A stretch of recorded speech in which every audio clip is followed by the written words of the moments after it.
ईमानदारी का इनाम। बहुत समय पहले की बात है। किसी गांव में बाबू लाल नाम का एक पेंटर रहता था। वो बहुत ईमानदार था, किंतु बहुत गरीब होने के कारण वो घर घर जाकर पेंट का काम किया करता था। उसकी आमदनी बहुत ही कम थी। बहुत मुश्किल से उसका घर चलता था।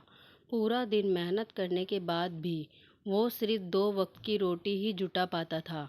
वो हमेशा चाहता था कि उसे कोई बड़ा काम मिले जिससे उसकी आमदनी अच्छी हो, पर वो छोटे काम भी बड़े लगन और ईमानदारी से करता था। एक दिन गांव के जमींदार ने उसे बुलाया और कहा, सुनो बाबूलाल, मैंने तुम्हें यहाँ एक बहुत ज़रूरी काम के लिए बुलाया है। क्या तुम वो काम करोगे? बाबूलाल, जी हजूर, ज़रूर करूँगा। बताइए क्या काम है?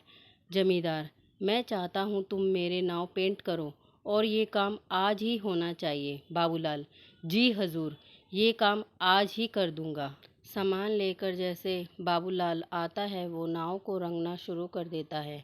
जब बाबूलाल नाव को रंग रहा था तो उसने देखा नाव में छेद था। वो सोचा, अगर इसे ऐसे ही पेंट कर दिया जाएगा तो ये डूब जाएगी। ऐसा सोच के वो छेद को भर देता है और नाव को पेंट कर देता है। फिर जमींदार के पास जाता है और कहता है, हजूर, नाव का काम पूरा हो गया, आप चल कर देख लीजिए। फिर वो दोनों नदी किनारे जाते हैं।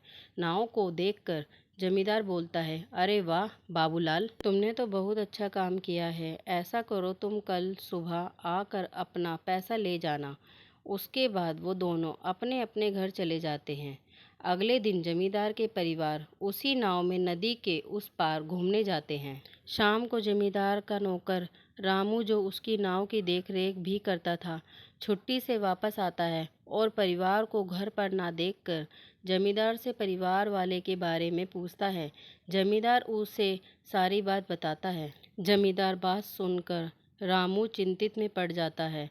उसे चिंतित देखकर जमींदार पूछता है, क्या हुआ रामू? ये बात सुनकर तुम चिंतित क्यों हो गए? रामू, सरकार, लेकिन उस नाव में तो छेद था। रामू की बात सुनकर जमींदार भी चिंतित हो जाता है। तभी उसके परिवार वाले पूरा दिन मौज मस्ती करके वापस आ जाते हैं। उसे सकुशल देखकर जमींदार चैन की सांस लेता है। फिर अगले दिन जमींदार बाबूलाल को बुलाता है और कहता है, ये लो बाबूलाल, तुम्हारा मेहनत का पैसा। तुमने बहुत बढ़िया काम किया है, मैं बहुत खुश हूँ। पैसे गिनने के बाद बाबूलाल हैरान हो जाता है, क्योंकि वो पैसे ज़्यादा थे। वो जमींदार से कहता है, हुजूर, आपने मुझे गलती से ज़्यादा पैसे दे दिए हैं। ज़मींदार, नहीं बाबूलाल, ये मैंने तुम्हें गलती से नहीं दिए, ये तुम्हारी मेहनत का पैसा है। क्योंकि तुमने बहुत बड़ा काम किया, तुमने इस नाव की छेद को भर दिया, जिसके बारे में मुझे पता भी नहीं था। अगर तुम चाहते तो उसे ऐसे ही छोड़ सकते थे, पर तुमने ऐसा बिल्कुल नहीं किया, जिसके लिए मेरे परिवार सुरक्षित घर पर वापस आ गए हैं।